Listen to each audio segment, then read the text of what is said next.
Now in our 6th year, this is GabNet, the Great American Broadcast Network. Talk like you've never heard it before.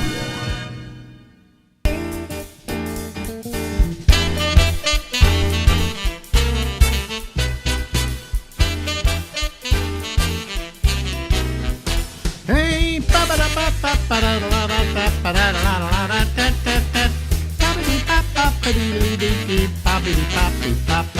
this is Alex, and this is the Ramble. You know what?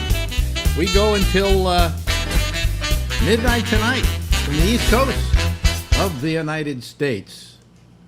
Ladies and gentlemen, Larry Bubbles Brown. Hello, Larry. Hello, Alex. How you doing? How you doing? Good. I've got some good trivia for you. Oh, do you? We're going to do that, are we? Okay. Yeah. Well, I'm ready. Although I took one of my nice pills last night, and it affects my memory. But let's give it a try.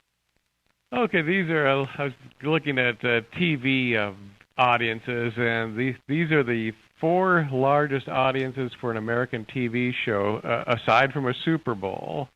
Mm-hmm. And 2 of them, this is for one showing, 2 of them were the finales of a sitcom. One was a made-for-TV movie, and one was a TV drama. Oh, boy. Let me see here. I'm going to say what the TV series wasn't Seinfeld, was it? Was not Seinfeld. No. He had a big finale, but his was not even close to. It had 106 million viewers. I'm trying to think. More than some Super Bowls. It would have to be early on when there were like only 3 or 4 networks. Okay. It was. I'll tell you, it was the early '80s. Early '80s. Wow, and it was a series. Not Cheers. No, not that. That's number 4. That had 93 million. That was 93. It had 77 million viewers. No way. How many did Seinfeld have? It was below that. Oh, really? Below Cheers? Yeah. Wow. Oh, wow. A MASH? MASH number 1. Yes, 106 million viewers. Now, you see, because it was earlier on and there were less networks. You know, that was 83, so cable was around, but it wasn't huge, and no internet, and yeah. So, but that's and the population of the country that's a huge audience. How many was that? 106 million. Wow. Okay, now what's the next category? It's one was a made-for-TV movie. The MASH was 83. This came out. This also was 83. Well, I remember saying I'd say something like Roots, but Roots was this kind of a mini series. It wasn't. Yeah, and that was 77. So. It wasn't a movie. What movie would? It was a made-for-TV movie. I know. I'm trying to think. My mind is a blank about made-for-TV movies. You're asking me questions about things I didn't pay a lot of attention to. Okay. Because I never watched those made-for-TV movies because they always seemed cheap to me. But and they mostly were. Can you give me a hint? William Devane was in it. Not a happy movie. William Devane. I'm trying to remember. Wasn't that? It was about a murder, wasn't it? No. Devane. Wow. Oh, I don't know. Tell me. It was called The Day After. It was the nuclear disaster. thing. See, I thought that was a piece of shit. You know, why did they watch that? How many people watched that? That had like 73 million. Really? Yeah, I think everyone was. I remember everybody was freaking out we were going to die in a nuclear holocaust at the time, and yeah, I guess they picked up on that. The last one was an hour-long. It wasn't a finale. It was a dramatic series that, but it had a special episode in it. It had a. What do you mean? It went away from the normal part. It had something happen. Someone got. Well, you're talking about probably it's Dallas who shot Jr. That's it. Yeah. Yeah. You're a genius. Well, I'm not a genius. Kind of a genius. But I'm not. But you will never see, because TV is splintered, the internet, no one's going to have the kind of huge fame that people like that did then. Yeah. Yeah. Yeah. So anyway, yeah, okay, good. Good. So any other trivia questions you've got for me today, Larry? That's my exhausting trivia so far. Really, that's it? That was it. Oh, that's not going to take us the whole time.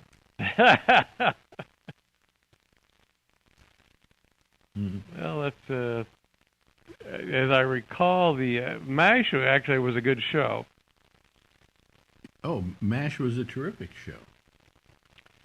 And you know why it did well in syndication and those things like Cosby didn't? It was because it was set in a time period, so you never had to worry about it aging or looking out of place.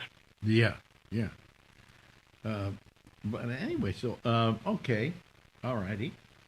So that's it for TV trivia then. That's it for TV trivia. I was just astounded that I knew MASH had a huge audience. I didn't know it got 106 million. That's just... Well, I mean, it's amazing. It's absolutely amazing. You wouldn't think that it would have done that. But the ending for Who Killed JR. I remember that was just like all summer. Everybody's wondering who killed JR. Who killed JR? I never saw the show. Who did kill JR? I don't remember because I never watched the show. It was a woman. Okay. Okay, it was like. But he I don't think he was dead. It was who shot JR, not who killed shot him. JR. Yeah, I think he lived through it, which is wonderful. I'm happy for him.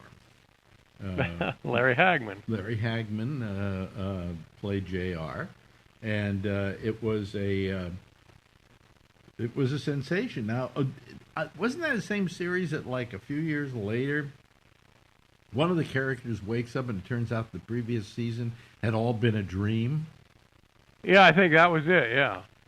So wait a minute. You think that the Who Shot JR? They came back and it was all a dream the previous year. I think that's what happened. Yeah, I'll have to look it up, but I think that's what it was about. This is amazing. And anytime they do that, it's bad.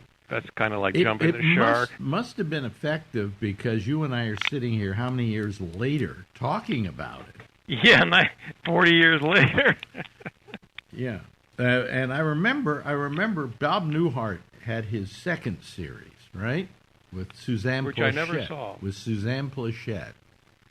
And on their last episode, they're lying in bed and he wakes up. And it's the other series he did before that series. Right. The one where he was a psychiatrist. And he wakes up and there's Suzanne Pleshette in bed with him. That's it. There's Suzanne Pleshette in bed with him because she was on the original series. And he says, wow, I just had the weirdest dream. And they just played it like the whole second Bob Newhart series was a dream by the guy in the first Bob Newhart series. That was clever. And they did that as a kind of a parody of what they did on Dallas. Now, I never watched Dallas. Me either. It was like a nighttime soap opera, wasn't it? Yeah, you ready for my big admission that I've been making lately? Quite often, actually, is that I have never, ever watched a whole episode of Gunsmoke. And people go, what? Of course, younger people don't even know what Gunsmoke was. But older people say to me, you never watched Gunsmoke? You never saw a single episode? No. I tried to watch an episode once, and I only got about a third of the way through it and said, this is boring. Well, that's, it was for a while, it was the longest running show in history. It ran 20 years, which is amazing. Yeah. Started on radio. Now, here's a big trivia question for you. Who played Matt Dillon on radio? I never heard it, but I think it was William Conrad. You're absolutely correct. Who wound up being Cannon, I think, on TV. And he was the voice of the announcer on Rocky and Bullwinkle. Yeah. Yeah. And he also became a television and movie director. Directed a few films and so on. Big fat guy.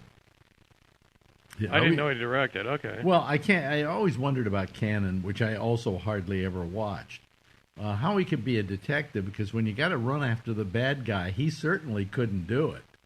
You know, he was a little There pudgy. was a comic that had a bit about that. Cannon's in his Lincoln, and he can't chase the. Hey, you punks, come over to my car.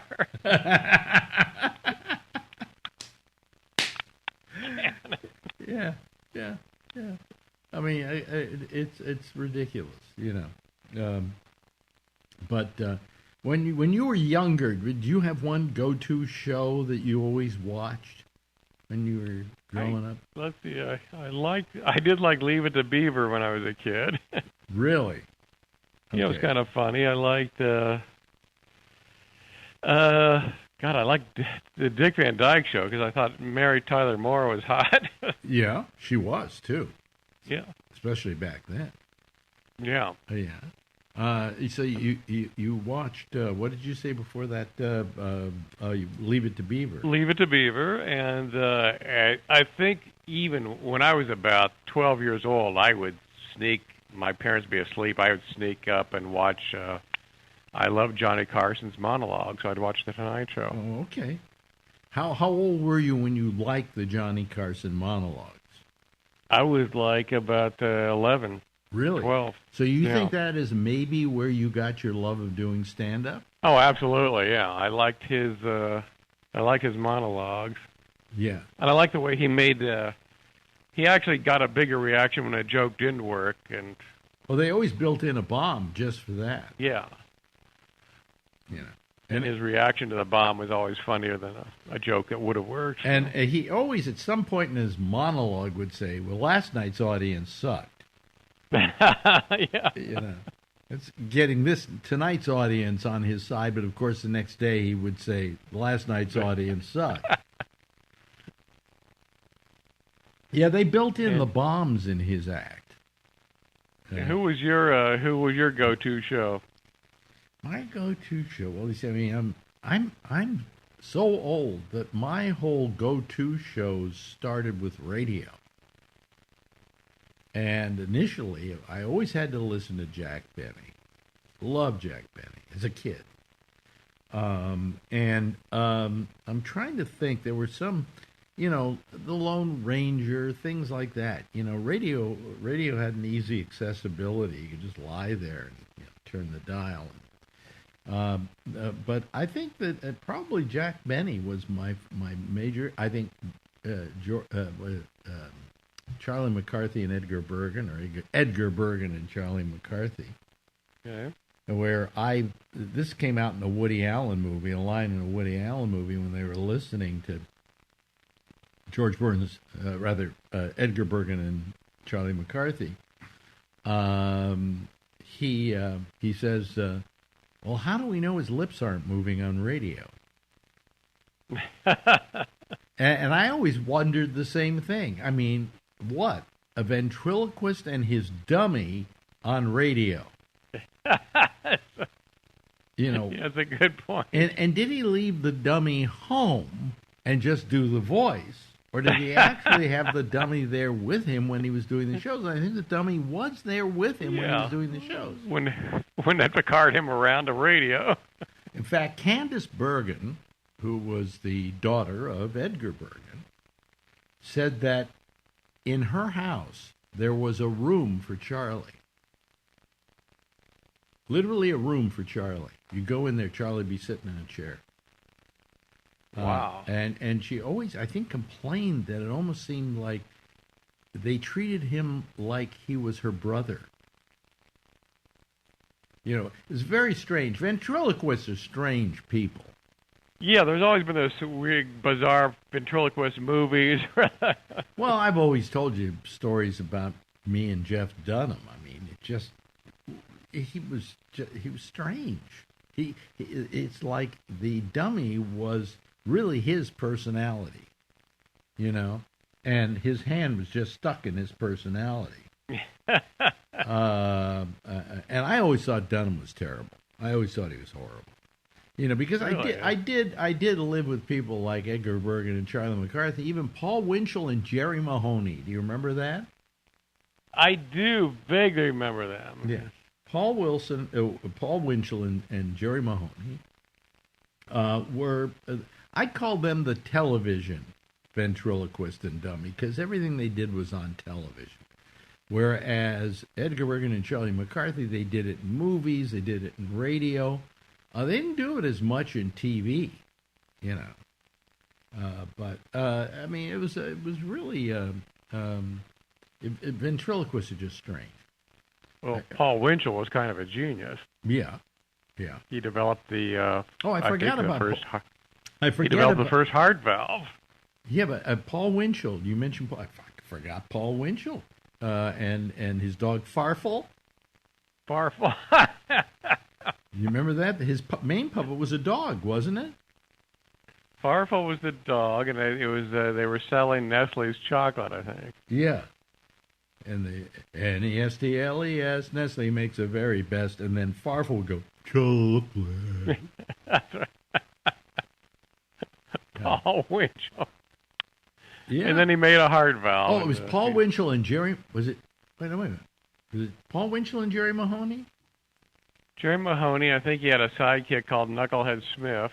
Yeah, but wait a minute. Now, before I went with, did I mention Paul Winchell earlier? I'm kind of out of it today with my pills and stuff. Oh, okay. You're on your pills.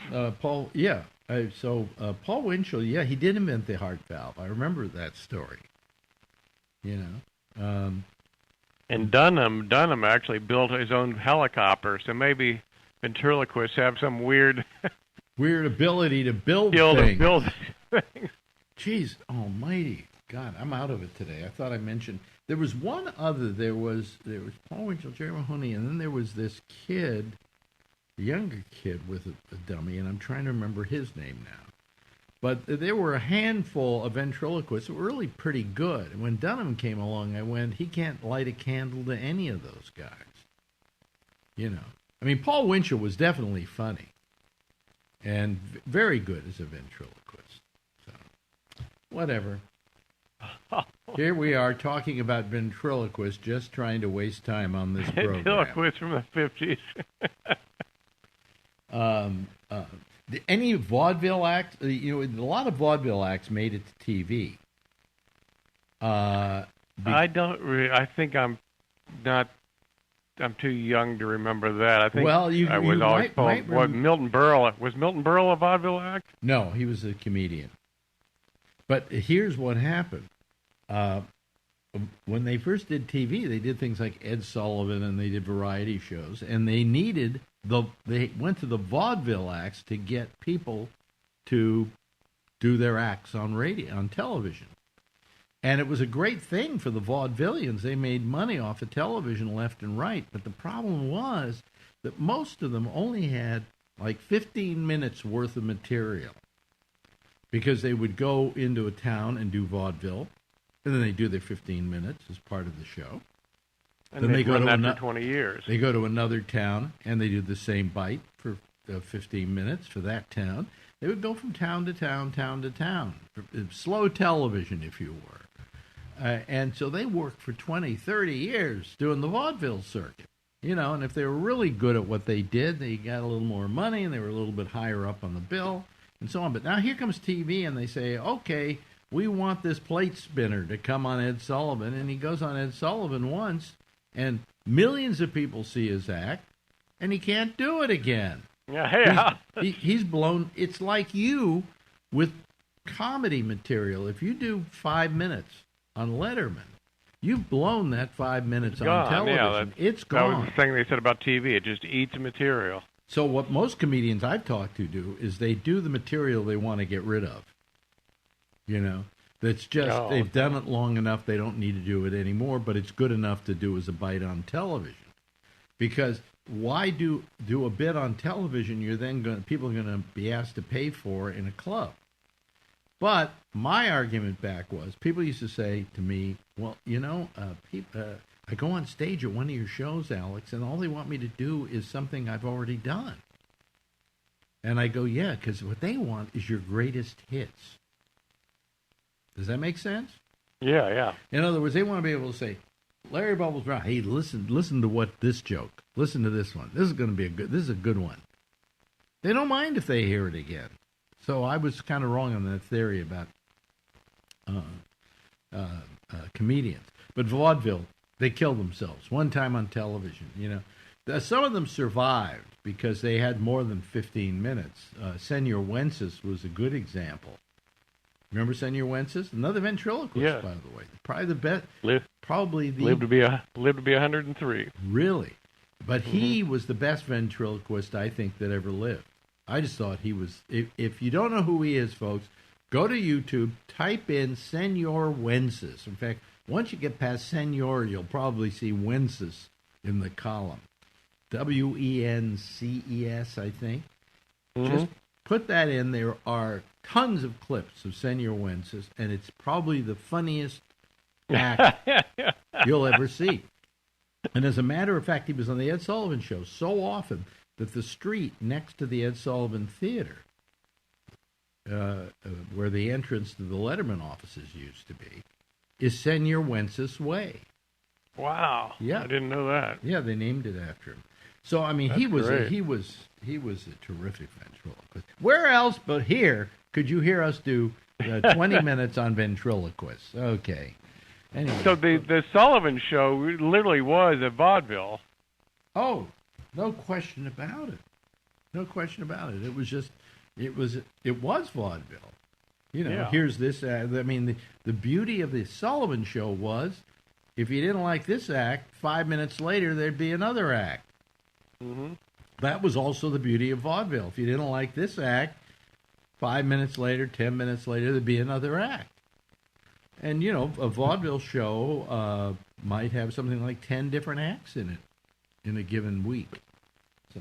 But Sullivan was smart enough to pick up on Elvis and the Beatles, so he's pretty crafty that way. Oh, absolutely. The Elvis and the Beatles and... I think he had the Rolling Stones, didn't he? Yeah, the Rolling Stones. I mean, look, even went as low as Herman's Hermits. Come on. There's certain groups I never understood why they became a hit. Herman's Hermits was one of them. Never could figure it out. Anyway. Hey, listen, I think that's about it for us. I think we've done all we can do here for a week without boring. We're spent. Well, I mean, we did a whole... I would say 15 minutes on ventriloquists. And 5 on trivia, so it was a good run. And we probably mentioned every ventriloquist that ever lived. That's pretty much it. Oh, so Jerry Mahoney, I'm just trying to think who that other guy was. There was one other guy. He was a younger... Nelson. Jimmy Nelson? I think I don't remember. I think that was his name, and he was a ventriloquist, too, and he had... Why is it? Answer me this one, will you? And then I'll let you go have some kind of a day here. Why is it all the dummies looked Irish? Did you ever notice that? They all looked kind of alike. They all had that same face. They had that Charlie McCarthy. I know Charlie McCarthy was probably the first time it looked that way. Okay. Yes. Oh, by the way... We didn't. How about there was I've met this guy, Willie Tyler and Lester. A black ventriloquist with a black dummy who looked Irish. But wait a minute, we're leaving one out, and then we got to go. The dirty ventriloquist. You probably even worked with him. Oh, David Strassman. No. Dirtier than that. I'm trying to remember his name now. Oh, man. I mean, he almost couldn't get booked into clubs. I mean, his dummy was just rude as hell and abusive of the audience. Otto and George. Otto and George, right. Everybody always said to me, "You got to see Otto and George. You got to see Otto and George."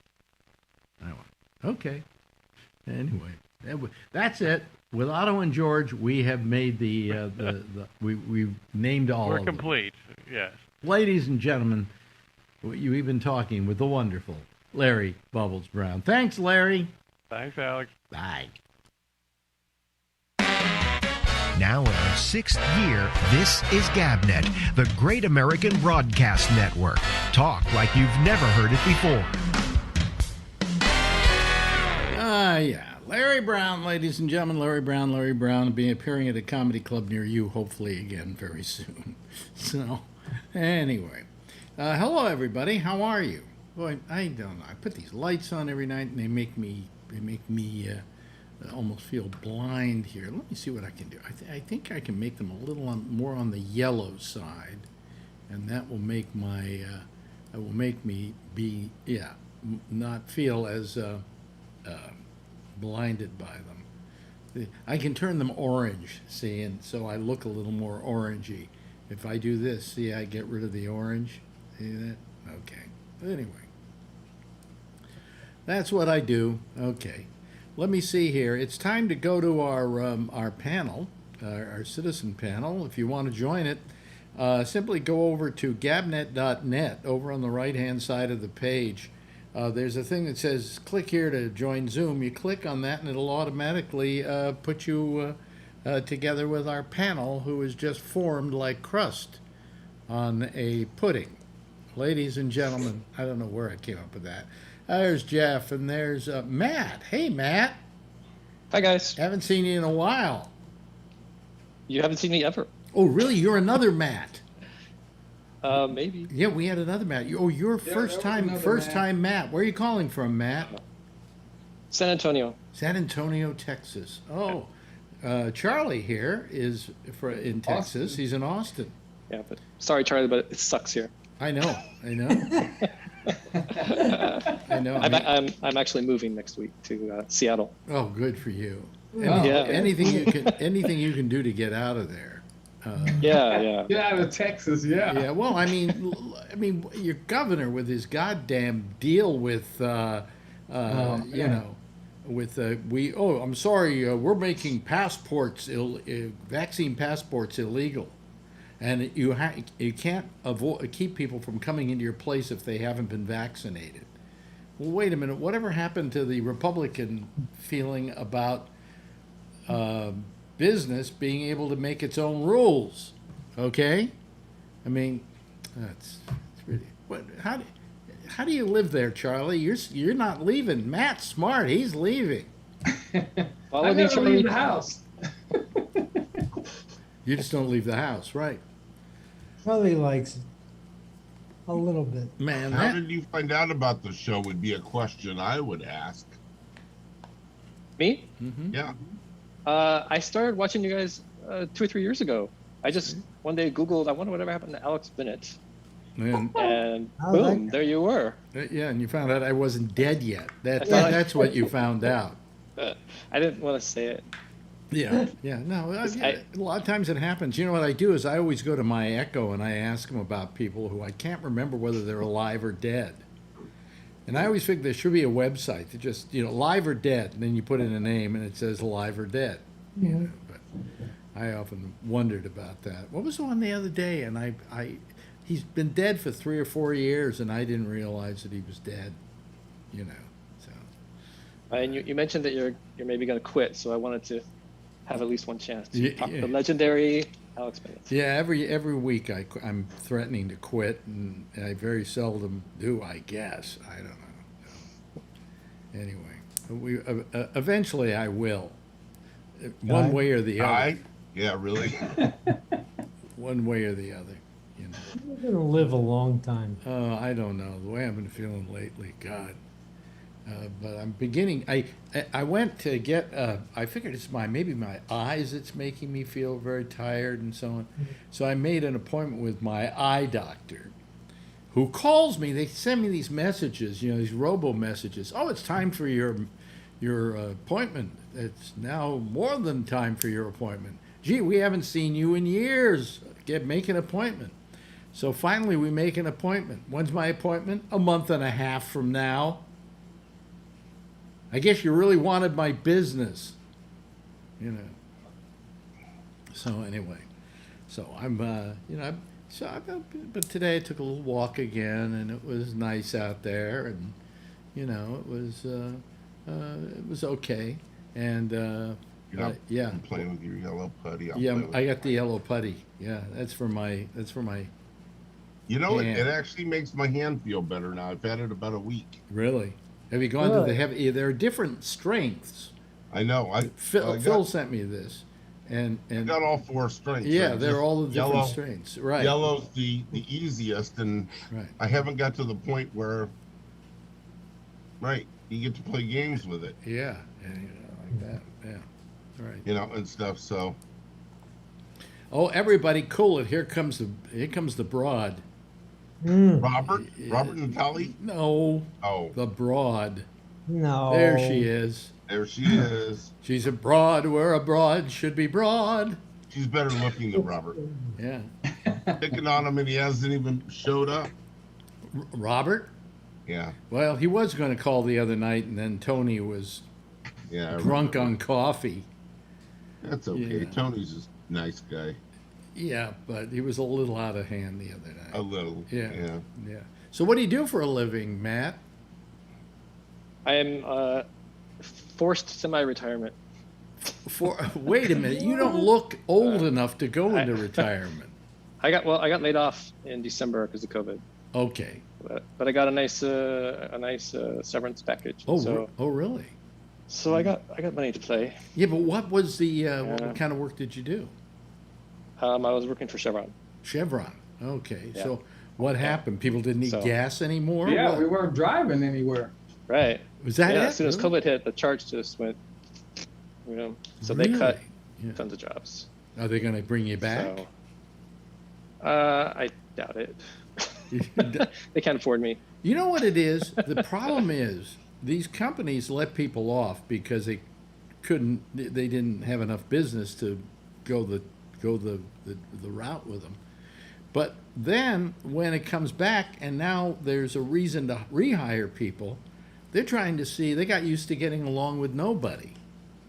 And so they're trying to see if they can get along without having to hire extra people now and have everybody double over on their jobs like they were doing. Yep.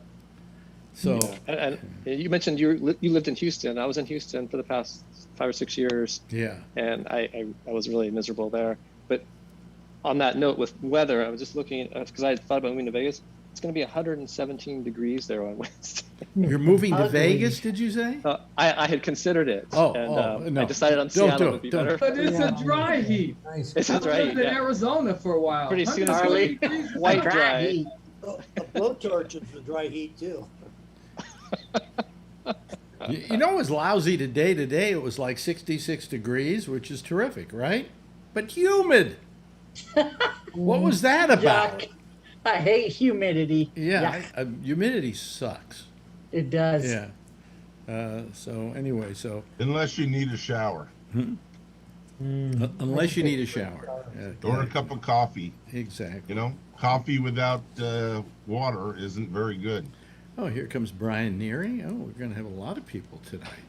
It's 70 here and it's perfect. As a matter of fact, it started raining. So where are you moving to in California, Matt? Did you say you're going to California? No, Seattle. Seattle. Yeah. Okay. Yeah. So I'm really looking forward to it. I mean, the weather there is. Everybody says it's rain all the time, but it rains all the time here. So I'd rather have cool rain. Have you found an apartment? I got a house there. Got a house? What? Yeah. You bought? I had a house here in San Antonio. I've only lived here for 3 months, and I made like 30 grand in 3 months. That's how. Oh, really? So you actually bought a home where you are now? Bought a home here, hate it, moving again. Wow. Wow. That's only because up there will hire you.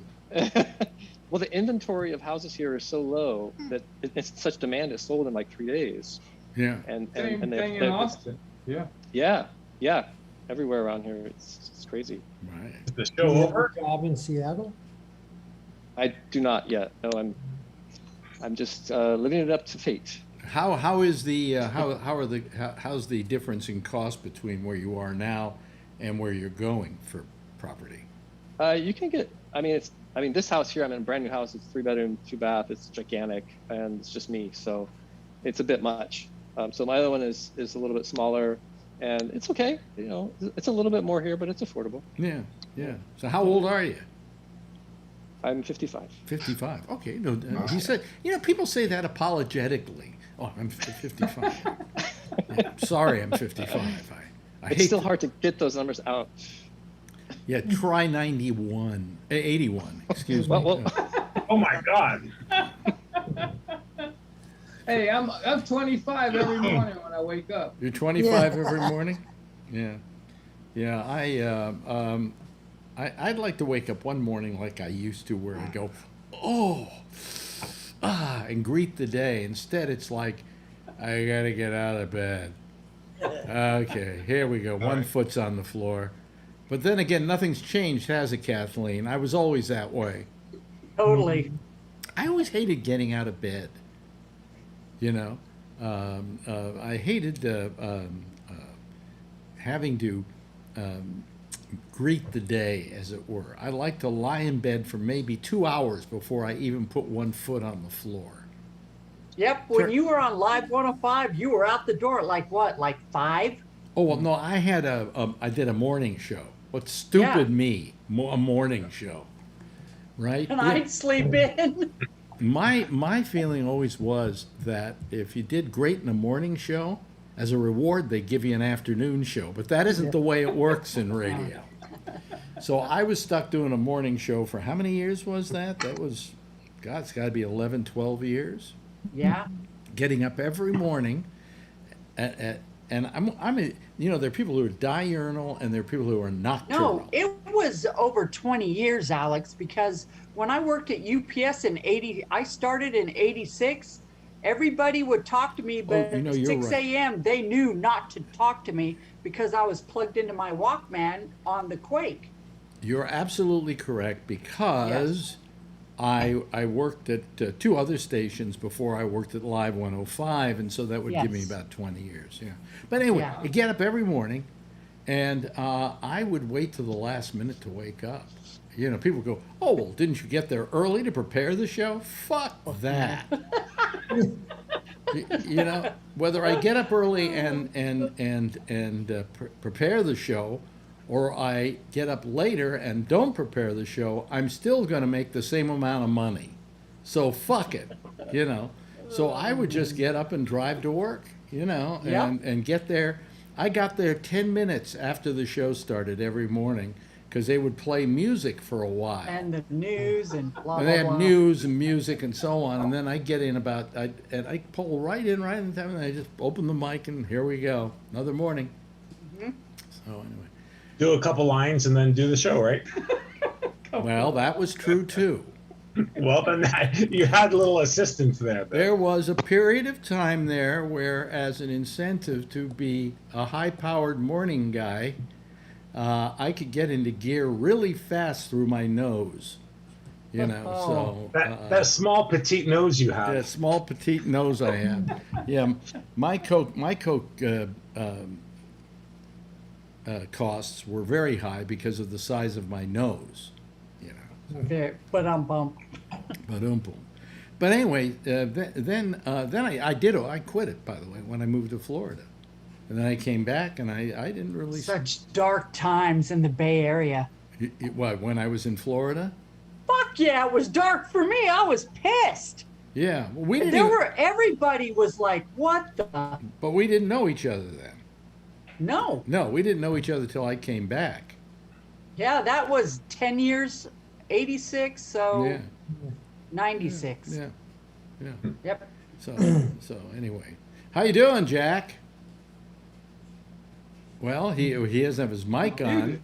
Yeah. Why is he on so early? Got a whole show to do. We can't hear you, Jack. We can't hear you. Oh, there you are a little bit, but not much. Sounds like a Lilliputian. Huh? No, we can't hear you.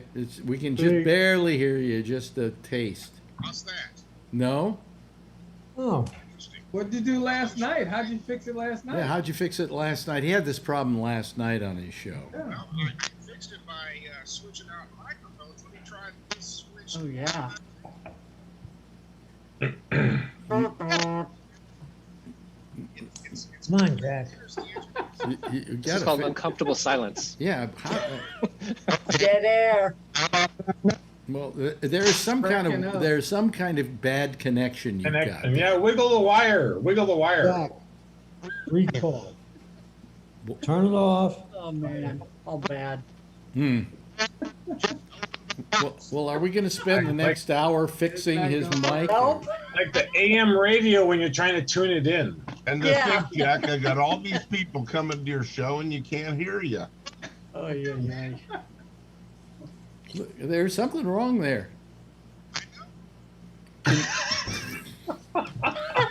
Brian. We have more technical issues on this show.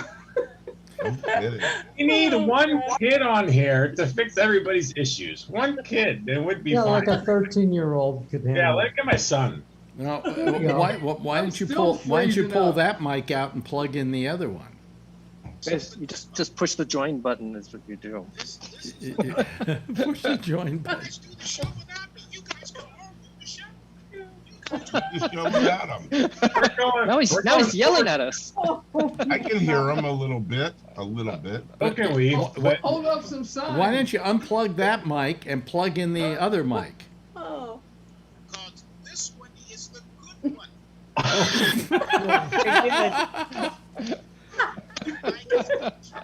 You know what it sounds like to me? What it sounds like to me is there is something with your connection that isn't quite working.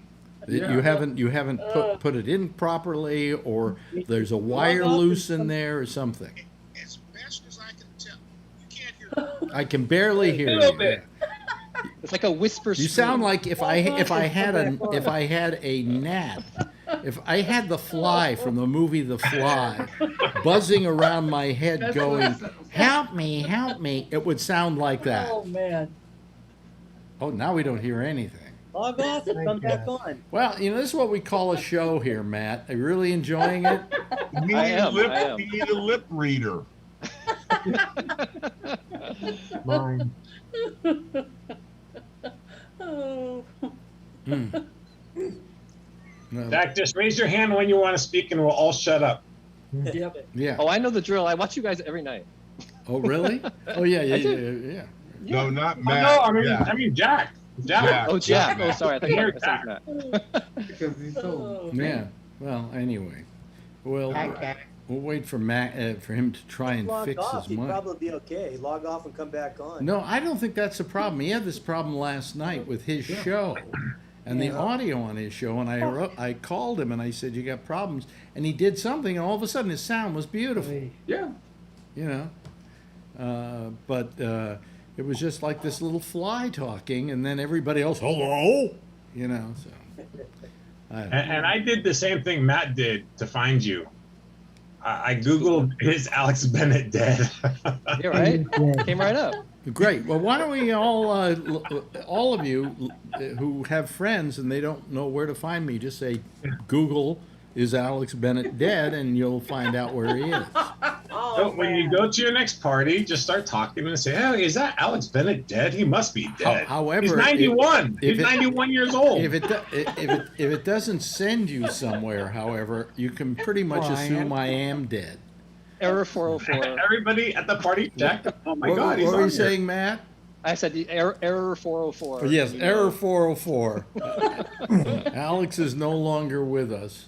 Oh man. What year did you start this podcast, Alex? Oh, I don't know, 1875, I think it was. The British were coming and you were helping. Yeah, no, it was shortly after the Civil War. Come on. Oh man. Yeah. No, when did I start that? First World War. Actually, I did my first podcast in 1998. I was the first podcast ever. Yeah, remember? Right. Yeah. When did you start going on YouTube, I guess was my question.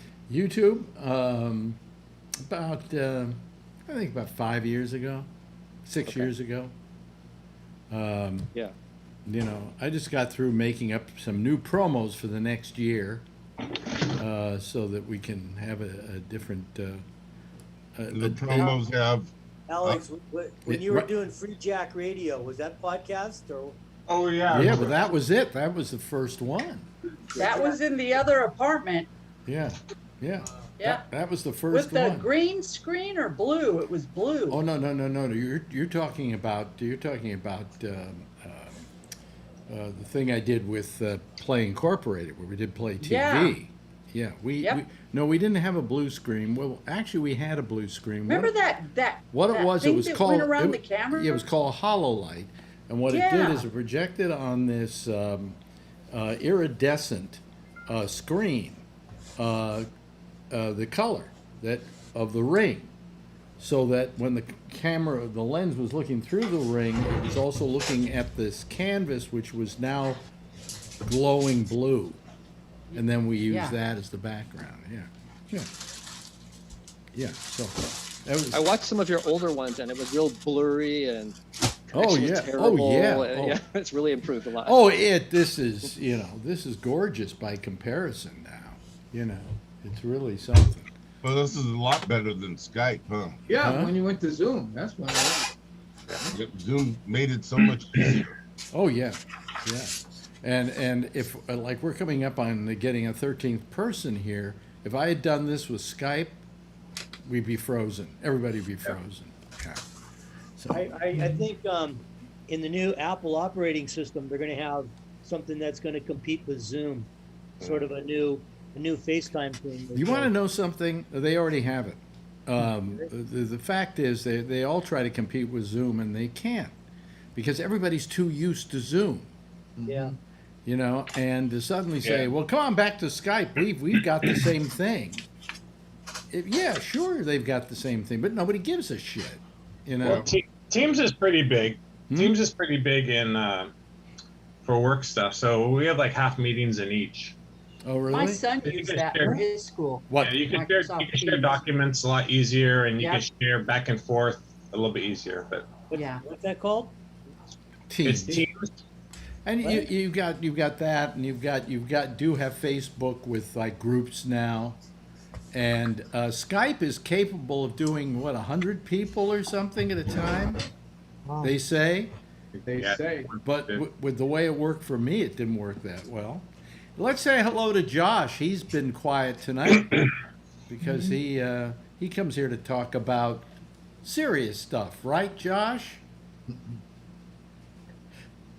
Sure, I guess, yeah. I love your attitude. Sure, what the fuck? Maybe. I mean, I try. Matt? Let's talk about that piece of shit Bill Barr. Yeah. What a traitor and an asshole. Well, here was a guy that when he was trying to get the job told everybody, "Oh no, I'll be impartial." Yeah. And then he was anything but, you know. Yeah, Did you see the clip they keep rerunning of him going, I don't know what you mean exactly by that question. I don't know. Yeah, are you being told what to do? I think was the thing. You're being influenced by anybody in your decisions that you're going to make, that you're making. Well, what do you mean by that exactly? What do you mean by What do you mean by that exactly? You know, is anybody at your? Are you at anybody's beck and call? So yes, it's ridiculous. Just one guy. Do you think Bill Barr's going to be? What are you doing there, She's Kathleen? spying on her neighbor, Hawaii. Oh, I see. Okay. Anyway. All right, Kathleen. What are you looking at? Come on, Kathleen. The ocean. Oh, really? It's a nice sunset right now. Really nice sunset. Yep. It's raining here. Oh wow. Oh really? Oh, okay. Yes. Anyway. Yay. That's because you're close to Seattle. Anyway, do you think there's any chance, Josh, that they're going to do something with Bill Barr, like bring him up on charges of anything? Because some of the stuff's pretty. I don't think it'll come to that. No, they didn't do anything illegal. They just abused their power, you know. Yeah. Ray. I don't know. He lied to Congress. Yeah. Where's your picture?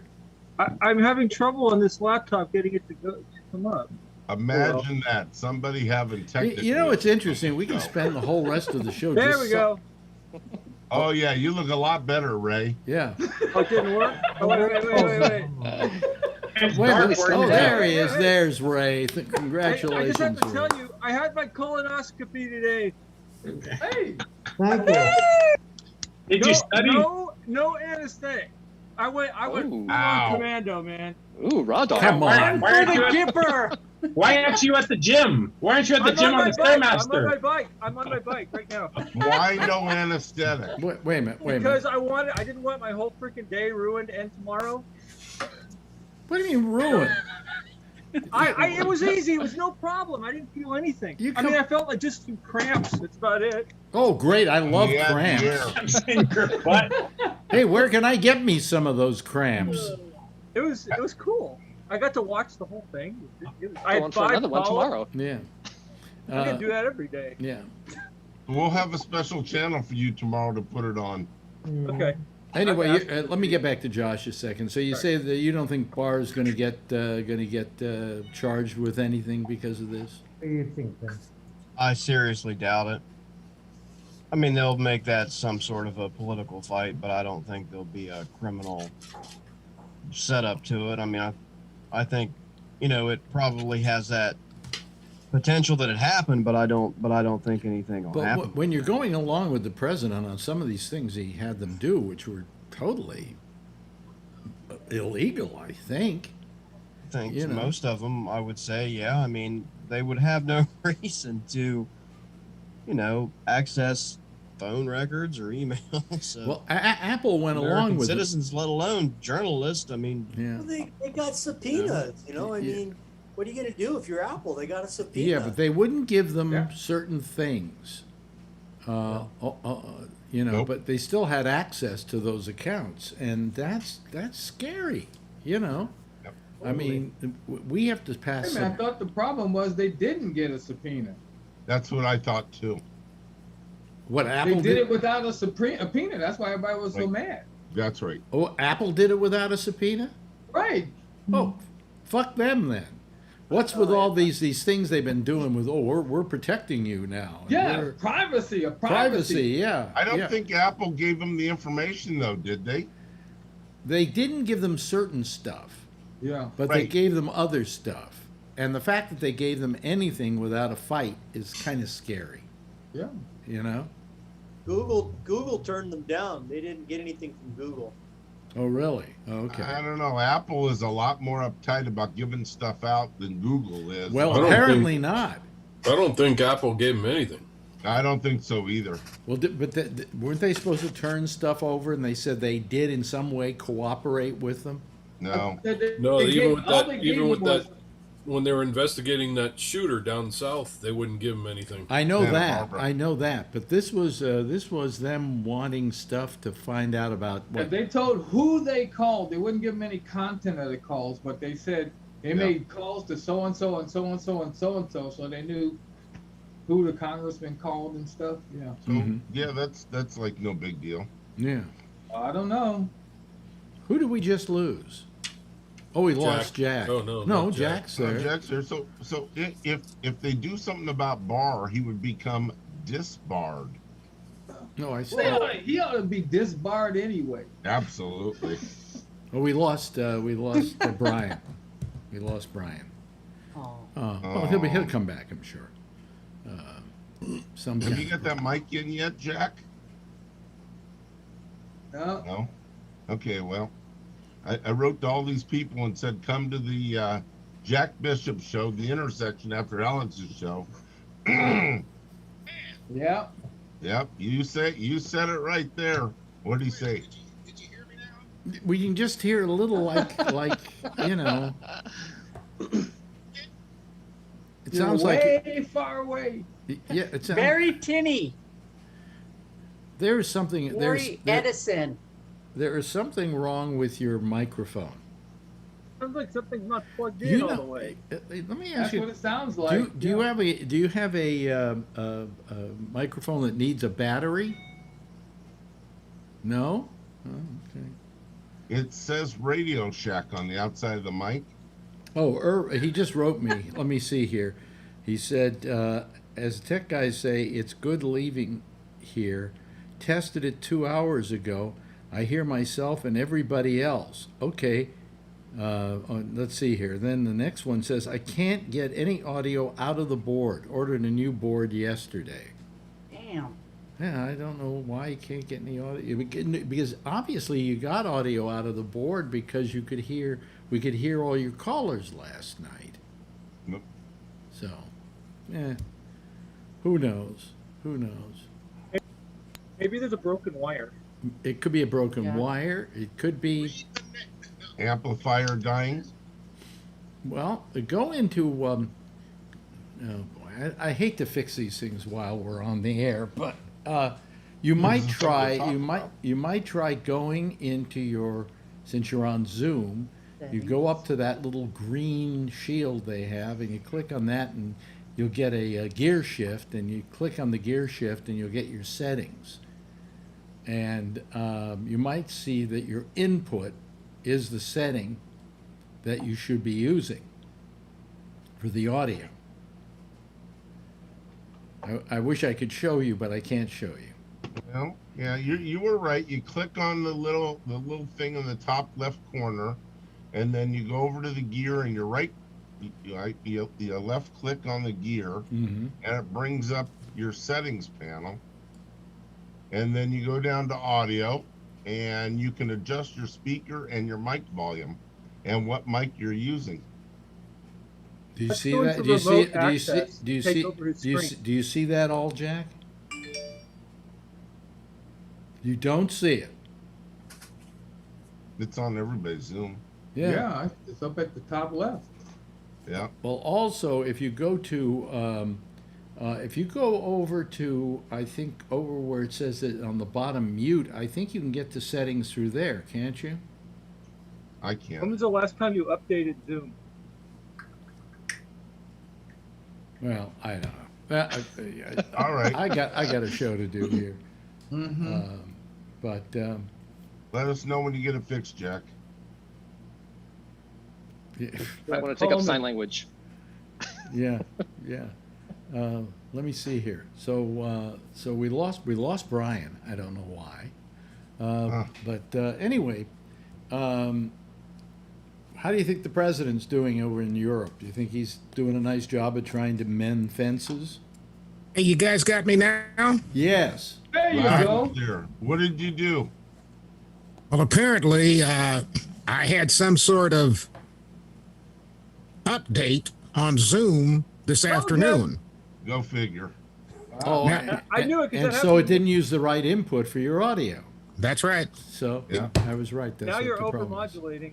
Well, we'll worry about that later. Yeah, don't worry about that. Who cares? Yeah. But this might not affect you when you're doing your show because it's a whole different situation. You're not using Zoom. Hey, but I just stopped in here to see what condition my condition was in. And to invite the charming, the lovely Smooty to come join us on the intersection because she's the most consistent woman that's calling in. And I run this stag party every night.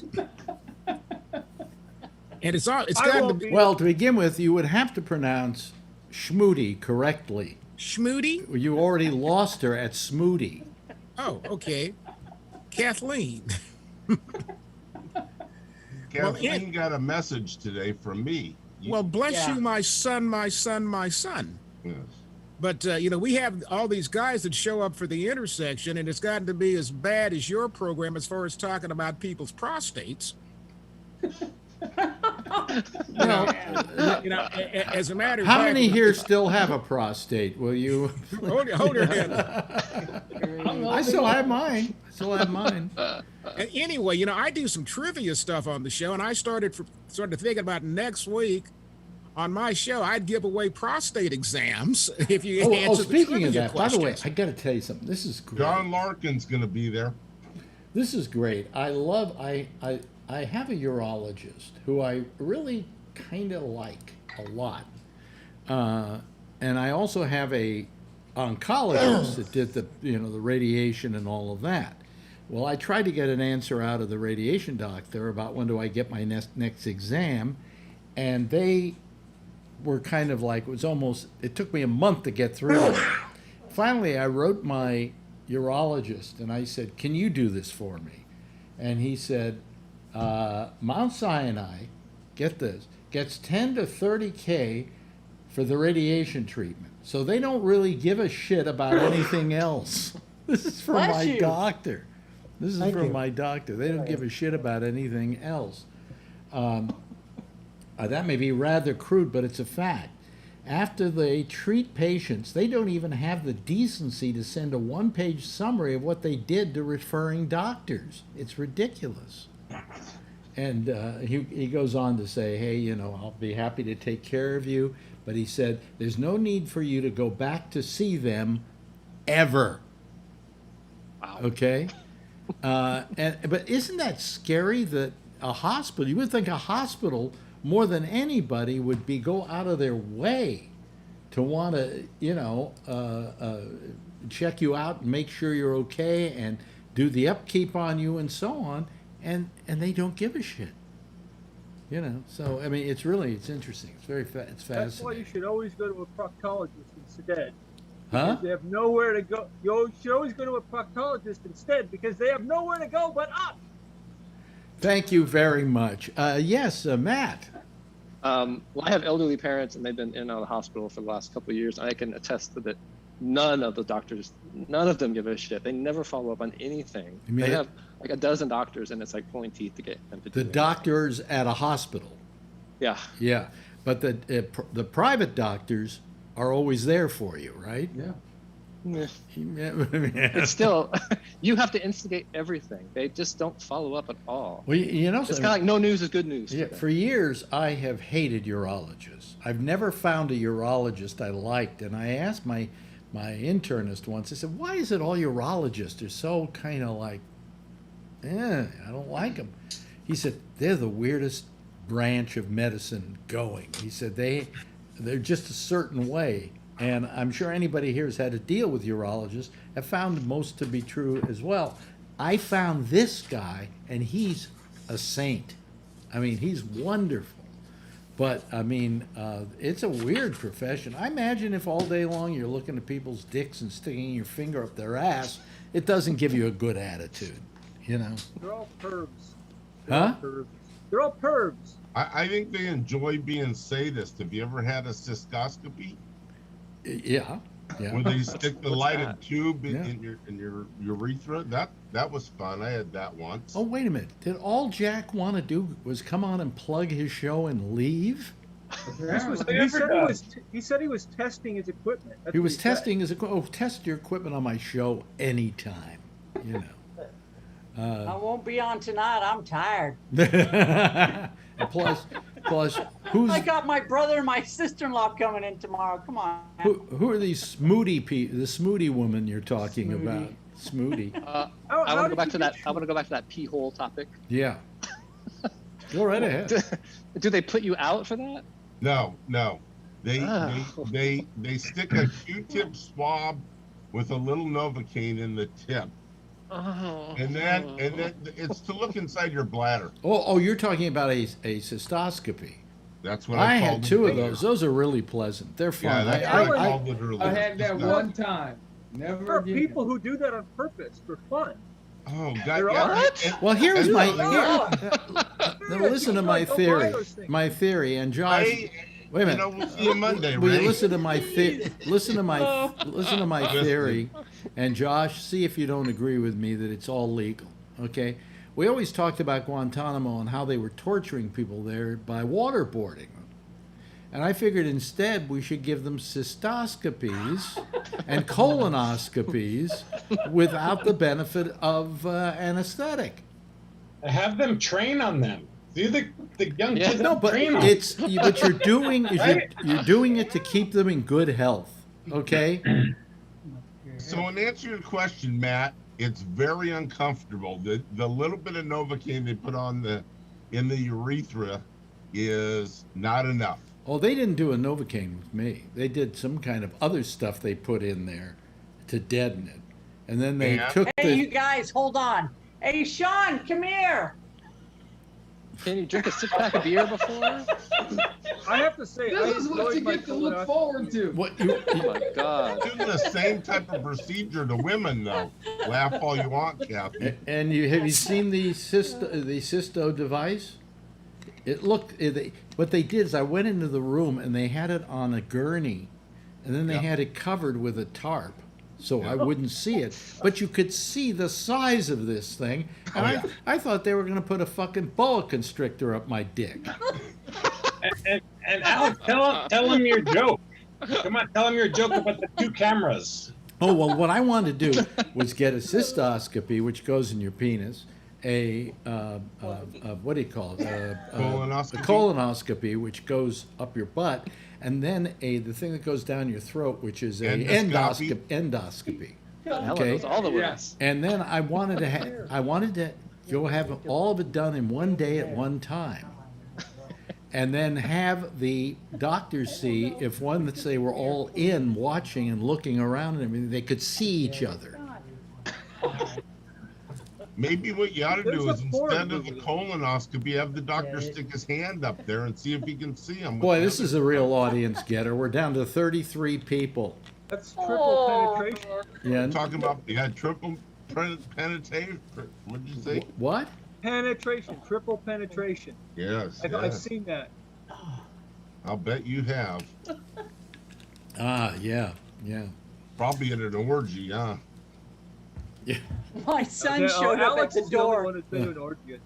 What do you say? I'm gonna have one last question on this topic. Yes. How long are they up there? It seemed like about 3 hours. Yeah. It's less than 5 longer minutes. than a couple Less than 5 minutes. minutes. Okay. It's totally uncomfortable while the scope is passing into the bladder. Once it gets in the bladder, it's not uncomfortable. Well, I told my doctor, I said, unless you're finding some kind of rich ore in there, get out. You better be finding gold or silver up there. Yeah. Oh, man. Well, anybody that's had it will attest to you, it's no fun. No, it's no fun. No. I have a metal detector. Good. Good, yeah, that's great. Then what does that got to do with cystoscopies? I don't know. It's not a metal scope. It's like a. There's ore. Listen, I'm sure if this were a show with nothing but women, they could talk about some procedure they had, which wasn't fun. You know? I mean, how often do they go in and get their hoo-haws looked at, and pried apart and doing sonar echoing and stuff like that in there to see if there's anything. So, whatever. I understand childbirth is not a bed of roses. Nope. Well, I've never gone through childbirth, so I have no idea. Yeah, Ray, tell us about how that felt. Childbirth is actually, well, it's okay because it's I'm the her. first man It's who's not ever me. done it.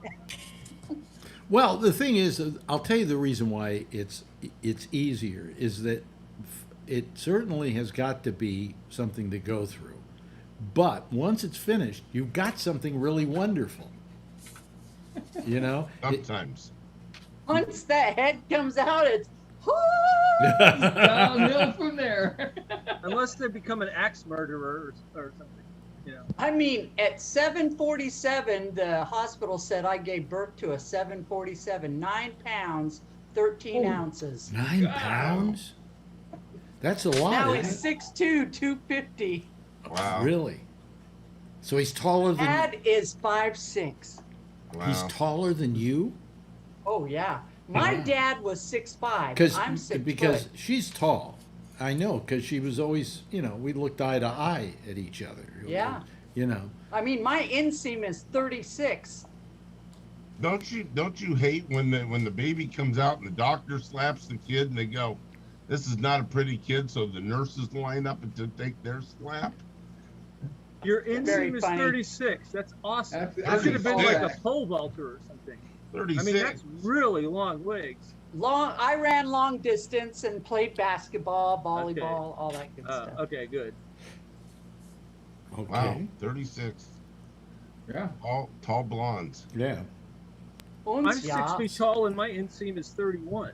So. Yeah, me too. Well, that's because you guys both have something in there that she doesn't have. Never mind. Let me ask you a question.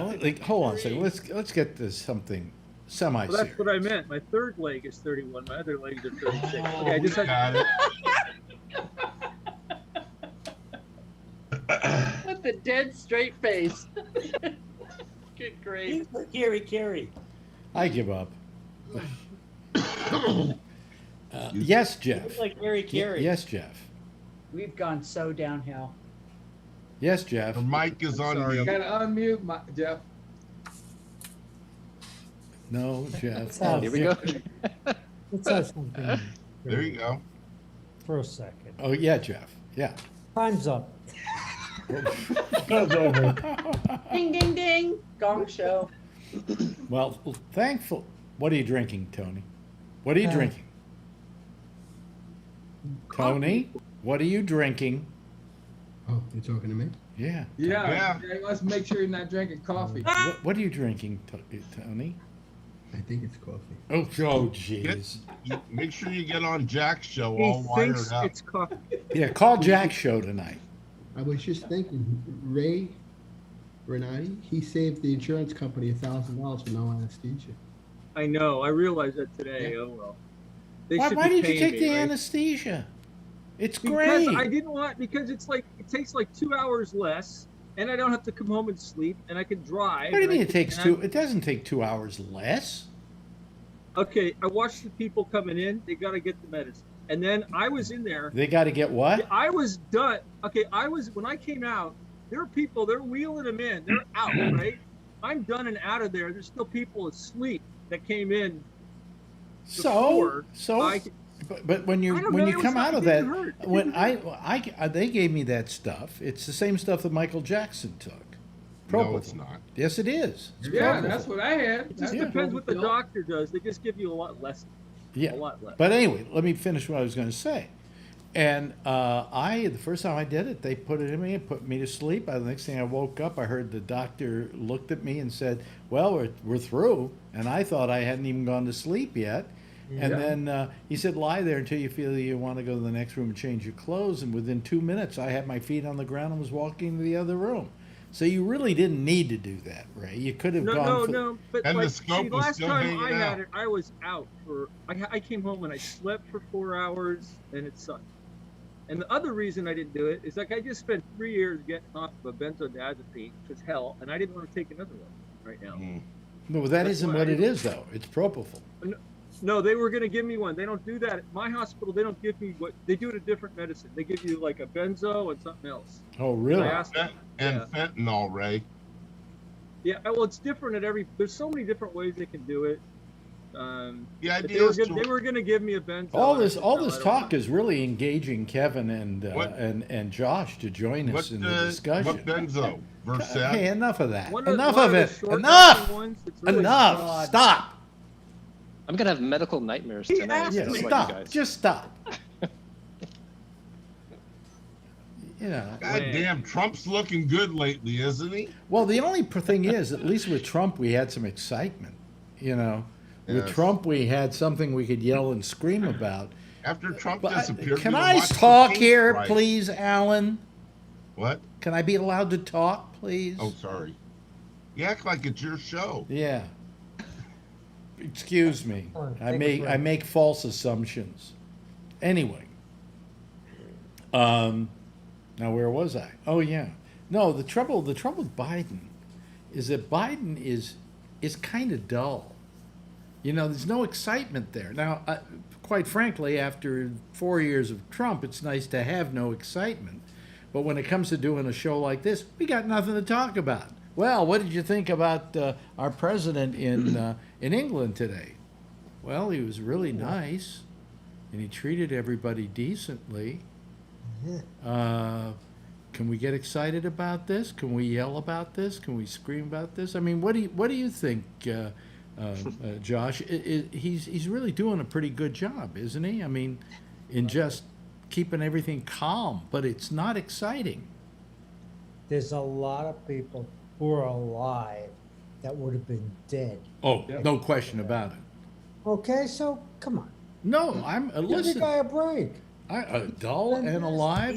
Listen. I don't hold that against, and I'm just saying that when you're trying to do a show and discuss stuff, there's not enough stuff to really get your teeth into. I know there's not enough meat.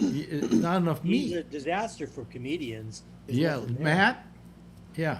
I just want to say, be careful what you wish for, because I hate Trump more than probably any of you. And he put out a letter today or yesterday where he said, send Putin my warm wishes. Oh, he's just a piece of shit. He is. There's nothing. You can't go any lower than Trump. He is just a psychotic, fucking. Well, when you hear that what the government was doing was, wiretapping people and doing all kinds of just nefarious stuff. Yeah. To like members of Congress, for crying out loud, you go, this is not the America I signed up for, and this is horrible, and this guy should be he should be thrown in jail. He should be thrown in jail. Yeah. Do you think, Josh, you think we'll get him in jail? You think we'll get Trump in jail? No. No?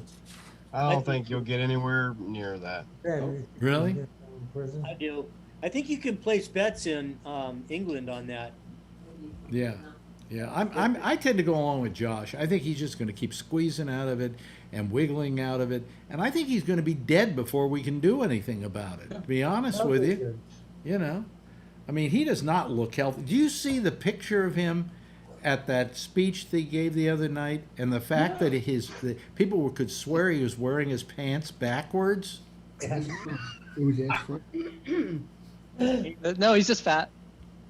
I know, but it looked like it. Literally, if you look at the picture, it looks like he did have his pants on backwards. That's because it wasn't even making sense. He was babbling. He was incoherent. Yeah. Well, I mean, he was that way for 4 years. Yeah. Does anybody know what if he has an indictment but not a conviction? Can he still run for president? Yes. Yeah. I don't know. Wait a minute. Let's go to the guy who usually knows this kind of stuff. Josh, if he gets indicted, he can still run? Really? Yeah. Okay. Now, there's only a couple qualifications that are constitutionally listed to permit you to run for president, but nothing really to not permit you to run for president. So there's no disqualifications other than have to be a natural born citizen. Yeah. I mean, so those type of things are specifically spelled out. So anything else is pretty much fair. So in other words, he can be under indictment, or anybody could be under indictment and still run for public office. Yeah. And if they win, they get to hold that public office. I thought we've had people in federal penitentiaries on the ballot for president in certain states in the past before, haven't we? I'm almost positive we have. Yes, I'm there's sure. that guy in California who used to run all the time. Yeah. He was in jail. What the hell was his name? He's crazy. Richard Nixon? No, years ago. I can't remember. I forget his name. The laws are very odd because states can have certain, qualifications for voting and for things like that. I mean, it's constitutionally possible, I think, if you think about it, to be a convicted felon and be allowed to run for president, but not allowed to vote for yourself because the state that you live in, you can't vote with a felony conviction. I mean, that's very odd, but unless I'm misthinking here right now, that's wasn't there a law for a while where if you were found guilty of a felony, that you lost the right to vote? Well, yeah, I think a lot of states still have that. I'm pretty sure. Yeah.